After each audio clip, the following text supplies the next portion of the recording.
Ja, den här gången OS Rio har vi ju tyvärr kanske inte Casall Ask till förfogande.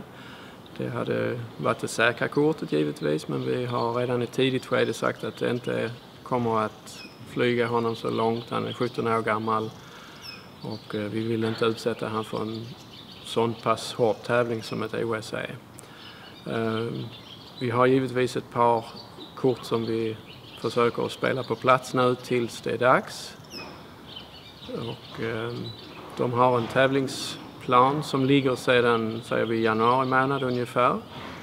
Så att det är 3 hästar som är aktuella. Kanske en har lite mer försprång då, Unita Ask just nu. Hon har visat ett par väldigt stabila resultat i de stora klasserna.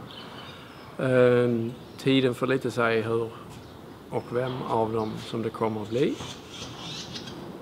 Vi följer vår tävlingsplan, tar upp lite i större klasser här nu, kanske i ungefär här nu i, ska vi säga, april, maj, lite juni, och sen kanske man går ett litet snäpp tillbaka och gör ett par lättare tävlingar så att hästarna kommer och tycker att de är jättestarka i det här, och sen kan man förhoppningsvis komma till Rio med en fräsch och en pigg häst. Och här har vi givetvis också ett kontinuerligt plan på hur vi behandlar hästarna under tiden. Se till att hjälpa dem så mycket som möjligt vad vi kan med maskinens hjälp här. Och försöka ha alla punkter så bra som möjligt i form när det verkligen gäller. Ja, det är ju ett av de stora målen, givetvis. Själva upplägget och satsningen innan är kanske relativt lik en annan stor tävling.